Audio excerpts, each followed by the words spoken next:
ಕೇಳು ಕೇಳು ಕೇಳು ಜಾಣ ಜಾಣ ಸುದ್ದಿಯ ಕೇಳು ಕೇಳು ಕೇಳು ಜಾಣ.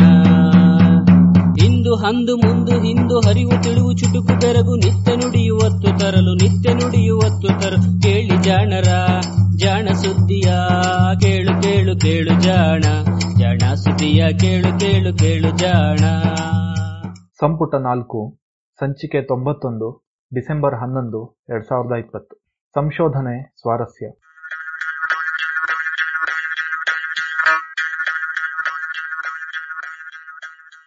ಆಗಸದಲ್ಲೊಂದು ಬೆಳಕಿನ ಮಳೆ.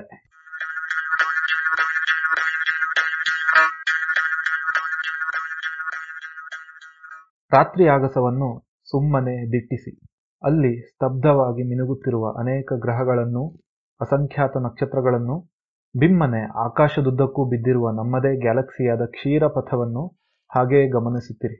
ಒಂದೆರಡು ಕೃತಕ ಉಪಗ್ರಹಗಳು ಹೊಳೆಯುತ್ತಾ ಹಾಗೇ ಸಾಗಿ ಹೋಗುತ್ತವೆ. ಕಾಕತಾಳೀಯವಾಗಿ ನೀವು ಸರಿಯಾದ ಸಮಯಕ್ಕೆ ಕತ್ತೆತ್ತಿ ನೋಡಿದ್ದೇ ಆದರೆ ಎಲ್ಲ ನಕ್ಷತ್ರಗಳ ರಾಣಿಯಂತೆ ಹೊಳೆಯುತ್ತಾ ಸಾಗುವ ಅಂತಾರಾಷ್ಟ್ರೀಯ ಬಾಹ್ಯಾಕಾಶ ನಿಲ್ದಾಣವನ್ನೂ ಗಣರಾಜ್ಯೋತ್ಸವದ ಪರೇಡಿನಲ್ಲಿ ಶಿಸ್ತಿನಿಂದ ಸಾಗುವ ಯೋಧರಂತೆ ಕಾಣುವ ಸ್ಪೇಸ್ಎಕ್ಸ್ ಕಂಪನಿಯ ಸ್ಟಾರ್ಲಿಂಕ್ ಉಪಗ್ರಹ ಸರಣಿಯನ್ನು ಕಾಣಬಹುದು. ಆಗಸದ ವೈಭವಗಳ ನಡುವೆ ನೀವು ಕಳೆದು ಹೋಗುತ್ತಿರುವಾಗ ಅನಿರೀಕ್ಷಿತವಾಗಿ ಅಗೋ ಅಲ್ಲಿ ಮಿಂಚಿನ ರೇಖೆಯೊಂದು ಸರಕ್ಕನೆ ಕಾಣಿಸಿಕೊಂಡು ಮಾಯವಾಗುತ್ತದೆ. ಅದು ಉಲ್ಕಾಪಾತ.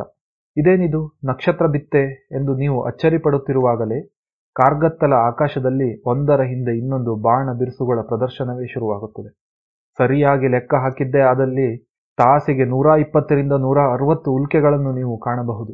ಇದೇ ಡಿಸೆಂಬರ್ ತಿಂಗಳ 14ನೇ ತಾರೀಕಿನಂದು ತುರಿಯಾವಸ್ಥೆಗೆ ತಲುಪಲಿರುವ ಮಿಥುನ ರಾಶಿಯ ಬಳಿ ಉಗಮವಾಗುವ ಉಲ್ಕಾಪಾತ ಕಟ್ಟಿಕೊಡುವ ದೃಶ್ಯ ವೈಭವವಿದು. ಮಿಥುನ ರಾಶಿಗೆ ಆಂಗ್ಲ ಭಾಷೆಯಲ್ಲಿ ಜೆಮಿನಿ ಎಂದು ಕರೆಯುವುದರಿಂದ ಈ ಉಲ್ಕಾಪಾತಕ್ಕೆ ಜೆಮಿನಿಡ್ಸ್ ಉಲ್ಕಾವರ್ಷ ಎಂದು ಹೆಸರು. ಉಲ್ಕೆಗಳು ಉರಿಯುವಾಗ ಹೊರಹೊಮ್ಮಿಸುವ ಬೆಳಕಿನ ಬಣ್ಣದ ಹಿಂದೆ ಕುತೂಹಲಕಾರಿಯಾದ ಅಂಶವಿದೆ. ಆಯಾ ಉಲ್ಕೆಯ ರಾಸಾಯನಿಕ ಸಂಯೋಜನೆ ಹಾಗೂ ಆ ಉಲ್ಕೆ ನಮ್ಮ ವಾತಾವರಣದಲ್ಲಿ ಚಲಿಸುವ ವೇಗವು ಉಲ್ಕೆಯ ಬೆಳಕಿನ ಬಣ್ಣಕ್ಕೆ ಕಾರಣ. ಉಲ್ಕೆಯ ಬಣ್ಣ ಕಿತ್ತಳೆ ಹಳದಿ ಮಿಶ್ರಿತ ಅಥವಾ ಕೇವಲ ಹಳದಿಯ ಬಣ್ಣದಲ್ಲಿದ್ದರೆ ಉಲ್ಕೆಯಲ್ಲಿ ಸೋಡಿಯಂ ಅಂಶವೇ ಪ್ರಧಾನವಾಗಿದೆ ಎಂದರ್ಥ. ನೀಲಿ ಬಣ್ಣದಲ್ಲಿದ್ದರೆ ಕಬ್ಬಿಣವು, ಹಸಿರು ಬಣ್ಣದಲ್ಲಿದ್ದರೆ ಮ್ಯಾಗ್ನೀಷಿಯಂ ಎಂದು, ನೇರಳೆ ಬಣ್ಣದಲ್ಲಿದ್ದರೆ ಕ್ಯಾಲ್ಸಿಯಂ ಎಂದು ತಿಳಿಯಬಹುದು. ಒಂದು ವೇಳೆ ಬಣ್ಣ ಕೆಂಪಾಗಿದ್ದರೆ ವಾತಾವರಣದ ಸಾರಜನಕ ಹಾಗೂ ಆಮ್ಲಜನಕಗಳು ಉರಿಯುತ್ತಿವೆ ಎಂದು ತಿಳಿಯಬಹುದು. ಕೆಲವೊಮ್ಮೆ ಬೇರೆ ಬೇರೆ ರಾಸಾಯನಿಕಗಳು ಉಲ್ಕೆಯ ವಿವಿಧ ಪದರಗಳಲ್ಲಿ ಹುದುಗಿ ಆಯಾ ಪದರಗಳು ಉರಿಯುತ್ತಿದ್ದಂತೆ ಉಲ್ಕೆಯ ಬಣ್ಣ ಬದಲಾಗುತ್ತಾ ಹೋಗುತ್ತದೆ. ನಾವು ಈಗ ಚರ್ಚಿಸುತ್ತಿರುವ ಜೆಮಿನಿಡ್ಸ್ ಉಲ್ಕೆಗಳು ಪ್ರಕಾಶಮಾನವಾಗಿದ್ದು ತುಸು ಹಳದಿ ಬಣ್ಣದಲ್ಲಿರುವಂತೆ ತೋರುತ್ತವೆ.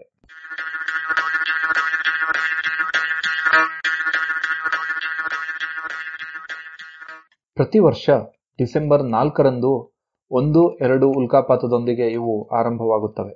ನಂತರ 13-14ರಂದು ಗರಿಷ್ಠ ಮಟ್ಟಕ್ಕೆ ತಲುಪಿದಾಗ ನಮಗೆ ಗಂಟೆಗೆ 120ಕ್ಕೂ ಹೆಚ್ಚು ನಕ್ಷತ್ರಗಳು ಉರಿದು ಬಿದ್ದಂತೆ ತೋರುತ್ತವೆ.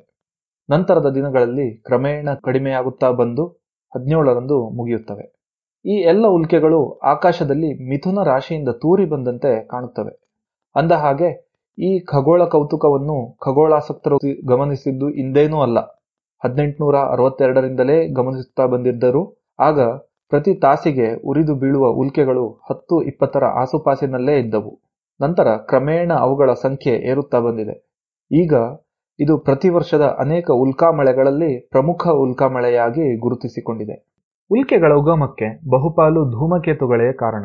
ಸೂರ್ಯನನ್ನು ಸುತ್ತುತ್ತಾ ಬಹುದೀರ್ಘ ಅಂಡಾಕಾರದಲ್ಲಿ ಸುತ್ತುವ ಧೂಮಕೇತುಗಳು ತಾವು ಸಾಗಿದ ದಾರಿಯ ಗುಂಟ ತಮ್ಮಲ್ಲಿರುವ ಅವಶೇಷಗಳನ್ನು ಚರಗ ಚೆಲ್ಲಿದಂತೆ ಚೆಲ್ಲುತ್ತಾ ಸಾಗುತ್ತವೆ.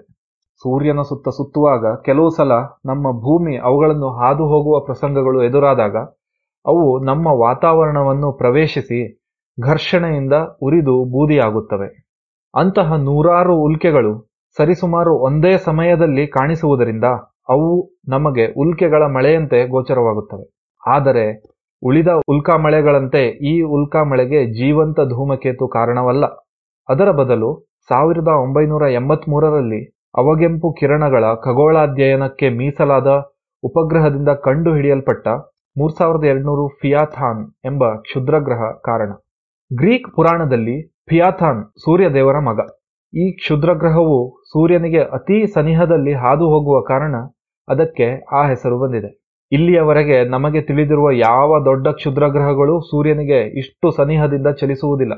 ಫಿಯಾತಾನ್ನ ಸೂರ್ಯ ಸಮೀಪ ಬಿಂದು ಸೂರ್ಯ ಹಾಗೂ ಬುಧಗ್ರಹದ ನಡುವಿನ ಅಂತರದ ಅರ್ಧಕ್ಕೂ ಕಡಿಮೆ ಅಂತರದಲ್ಲಿದೆ. ಹಾಗೆಯೇ ಅದರ ಸೂರ್ಯನಿಂದ ಅತಿ ದೂರದ ಬಿಂದು ಮಂಗಳ ಗ್ರಹದಿಂದ ಆಚೆಯಲ್ಲಿದೆ. ಅಂದರೆ ಈ ಆಕಾಶಕಾಯ ಮಂಗಳ, ಭೂಮಿ, ಶುಕ್ರ, ಬುಧ ಗ್ರಹಗಳ ಕಕ್ಷೆಯನ್ನು ದಾಟಿ ಚಲಿಸುತ್ತಿರುತ್ತದೆ.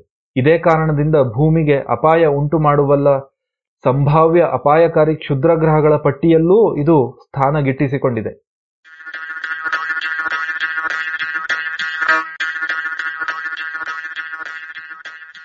ಫಿಯಾತಾನ್ ಕ್ಷುದ್ರಗ್ರಹದ ವಿಶೇಷತೆಗಳಲ್ಲಿ ಇದರ ದೀರ್ಘ ಕಕ್ಷೆಯೂ ಒಂದು. ಸಾಮಾನ್ಯವಾಗಿ ಧೂಮಕೇತುಗಳ ಕಕ್ಷೆಯು ಈ ರೀತಿ ಅತಿ ದೀರ್ಘವಾಗಿ ಚಾಚಲ್ಪಟ್ಟಿರುತ್ತದೆ. ಕ್ಷುದ್ರಗ್ರಹಗಳದ್ದು ದೀರ್ಘ ಅಂಡಾಕಾರವಾಗಿರದೆ ವೃತ್ತಕ್ಕೆ ಹತ್ತಿರದ ಕಕ್ಷೆಯಾಗಿರುತ್ತದೆ. ಧೂಮಕೇತುಗಳ ಧೂಳು ಹಾಗೂ ಮಂಜುಗಡ್ಡೆಗಳಿಂದ ರಚಿತವಾದ ಕಾಯ ಕ್ಷುದ್ರಗ್ರಹದ ಕಲ್ಲು ಬಂಡೆಗಳಂಥ ಕಾಯಕ್ಕೆ ಹೋಲಿಸಿದರೆ ತುಂಬಾ ಸೂಕ್ಷ್ಮ. ಆದ ಕಾರಣ ಸೂರ್ಯನ ಶಾಖ ಸೋಕುತ್ತಿದ್ದ ಹಾಗೆಯೇ ಅವುಗಳಲ್ಲಿನ ಬರ್ಫವು ಕರಗಿ ಅವುಗಳ ಅವಶೇಷಗಳು ಅವು ಸಾಗುವ ದಾರಿಯಲ್ಲಿ ಉದ್ದನೆಯ ಬಾಲದಂತೆ ಕಾಣಿಸಿಕೊಳ್ಳುತ್ತವೆ. ಆದರೆ ಗಟ್ಟಿ ದೇಹದ ಕ್ಷುದ್ರಗ್ರಹಗಳಿಗೆ ಇಂತಹ ಸುಂದರ ಬಾಲದ ಭಾಗ್ಯವಿಲ್ಲ. ಕ್ಷುದ್ರಗ್ರಹವೊಂದು ಇಂತಹ ಪ್ರಬಲ ಉಲ್ಕಾಮಳೆಗೆ ಹೇಗೆ ಕಾರಣವಾಯಿತೆಂಬುದು ಇಂದಿಗೂ ನಿಗೂಢ. ಆದಾಗ್ಯೂ ಫಿಯಾತಾನ್ ಸೂರ್ಯನಿಗೆ ಅತಿ ಸಮೀಪ ಚಲಿಸುವ ಕಾರಣ ಆ ಅತ್ಯುಗ್ರ ಶಾಖದಿಂದ ತೆಳ್ಳಗಿನ ಬಾಲ ಕಾಣಿಸಿಕೊಳ್ಳುತ್ತದೆ. ಅಲ್ಯೂಮಿನಿಯಂ ಲೋಹವನ್ನೂ ಕರಗಿಸಬಲ್ಲ ಆ ಬಿಸಿಯಿಂದ ಕ್ಷುದ್ರಗ್ರಹದ ಮೇಲ್ಮೈಯಲ್ಲಿ ಬಿರುಕುಗಳುಂಟಾಗಿ ಆ ತುಣುಕುಗಳು ಮುಂದೆ ಸಾಗಿದಂತೆ ಆ ದಾರಿಯ ಗುಂಟ ಚೆಲ್ಲಿ ಹೋಗಿರುವ ಸಾಧ್ಯತೆಯನ್ನೂ ಅಲ್ಲಗಳೆಯಲಾಗದು. ಕೆಲವು ವಿಜ್ಞಾನಿಗಳ ಪ್ರಕಾರ 3200 ಫಿಯಾತಾನ್ ಕ್ಷುದ್ರಗ್ರಹವಲ್ಲ, ಬದಲಾಗಿ ಅದೊಂದು ತನ್ನೆಲ್ಲ ಅವಶೇಷಗಳನ್ನು ಕಳೆದುಕೊಂಡ ಸತ್ತ ಧೂಮಕೇತು ಅಥವಾ ಹೊಸ ಬಗೆಯ ಬಂಡೆ ಧೂಮಕೇತು. ಆದರೂ ನಿಜವೇನೆಂಬುದು ಖಗೋಳದ ಆಳದಲ್ಲಿ ಹುದುಗಿಯೇ ಇದೆ. ಅದೇನೇ ಇರಲಿ, ಈ ತಿಂಗಳ 13-14ರ ಚಳಿಗಾಲದ ಶುಭ್ರ ನಿರಭ್ರ ಆಕಾಶದಲ್ಲಿ ಉಲ್ಕಾವರ್ಷವನ್ನು ನೋಡಿ ಆನಂದಿಸುತ್ತಿರಲ್ಲವೇ?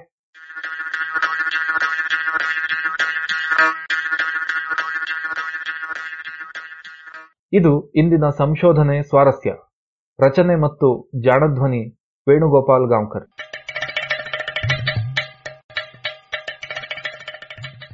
ಜಾಣ ಸುದ್ದಿಯ ಬಗ್ಗೆ ಸಲಹೆ ಸಂದೇಹಗಳು ಇದ್ದಲ್ಲಿ ನೇರವಾಗಿ 9886640328 ಈ ನಂಬರಿಗೆ ವಾಟ್ಸಪ್ ಮಾಡಿ, ಇಲ್ಲವೇ ಕರೆ ಮಾಡಿ.